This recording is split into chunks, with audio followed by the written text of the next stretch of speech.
Usitumie cheo ulichonacho leo kwa kuwanyanyasa wengine, kwa sababu maisha hubadilika kwa haraka kuliko unavyofikiria. Leo unaweza kuwa juu ukiwa na mamlaka, heshima na sauti inayosikika kila mahali, lakini kesho hali inaweza kubadilika. Cheo ni dhamana, si kibali cha kuwadharau au kuwaumiza wengine.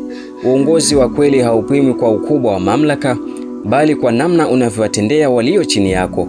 Watu wengi hawatakukumbuka ulivyovaa suti aina gani au ulikuwa na ofisi kubwa kiasi gani, lakini watakukumbuka jinsi ulivyowafanya wajisikie. Tumia nafasi ulionayo leo kwa kuwainua wengine, kusikiliza wanaohitaji msaada na kutenda kwa haki. Kiongozi bora huacha alama ya upendo, heshima na uadilifu katika mioyo ya watu.